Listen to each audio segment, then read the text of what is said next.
before Abraham was, I am. When we kneel before the Lord, we are in the presence of the I am. In the Apocalypse, we have that strange expression in very quaint Greek, referring to the Alpha and the Omega, the beginning and the end, Ho'on, the being one, Ho'in, the one who was, and then Ho'erchomenos, the coming one.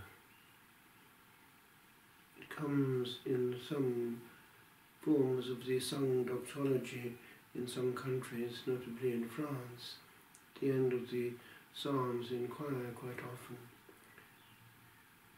And it is accompanied by the gestuality, which for centuries has been there at the doxology, getting up and bowing profoundly before Majesty. The cult of the being, as the Lord indicated to St. Catherine of Siena, the one who is not the preacher, whereas he is the one who is. It is well to be what we are, that is, what we are not, before the one who is. It also helps us to abdicate over the universe and to realize the limits of our power.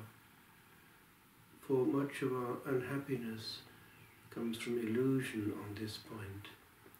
We think we can control future events. We can't, actually. We can only control one moment at a time, and in that we can prepare future moments. But future moments are independent.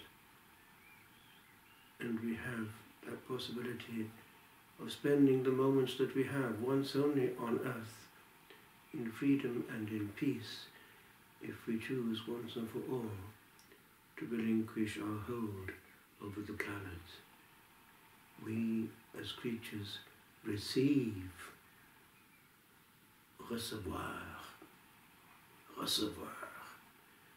to receive. And the one who receives has nothing. On a daily basis too, that can be seen both in our attitude to our God and King, whether we come to him as mendicants wanting a word, or bombarding him with our own, and also before our brethren. Do we come as mendicants for a word, or do we bombard there too? Only an empty vessel can be filled. It is difficult to teach a person who knows a lot. Humility is close to the ground, the humus.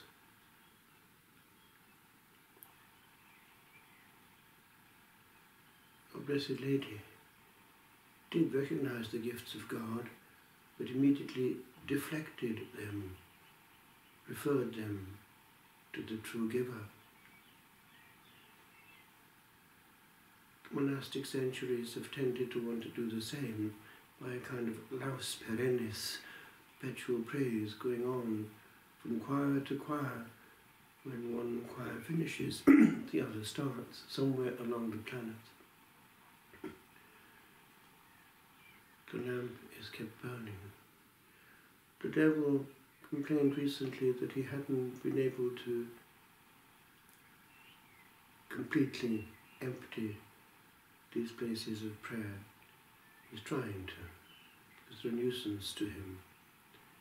But he finds that people still go there. Therefore, there's a higher force calling them, and it was always the case. It started as a charisma in the church, then became part of its life, masculine and feminine. On this day, the 21st of March, which brings us into spring as well,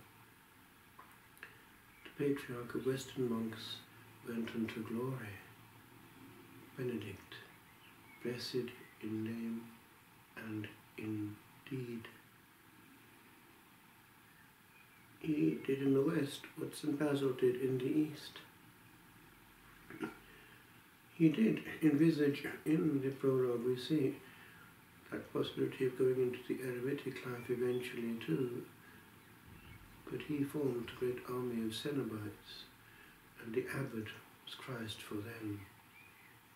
The root abbot is Semitic, it's Av, father, and true fatherhood was exercised by stable abbots for centuries and gave a huge stability to their community. We need people who can guide, and those are led by the Spirit of God. For actually St. Benedict was not a priest. The monastic life is not actually part of the hierarchical structure of the church, it's a charisma within the church.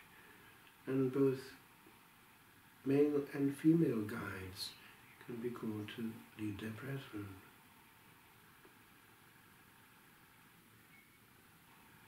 But we need to be careful when it comes to people guiding their brethren without the natural safeguards. For an abbot is elected by his community after much prayer and has experience already of a whole monastic life behind him.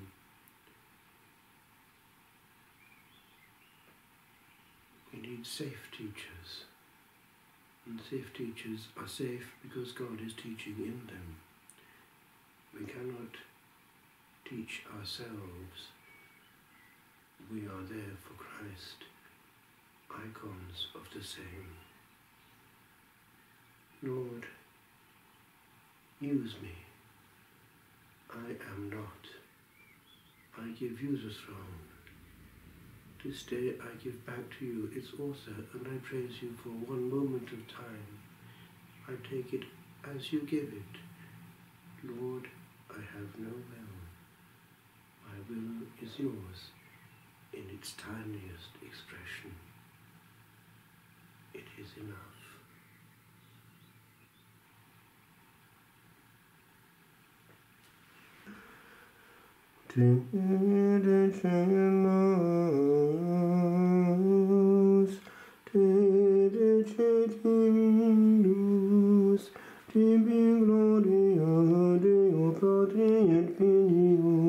Cum Sancto Spiritu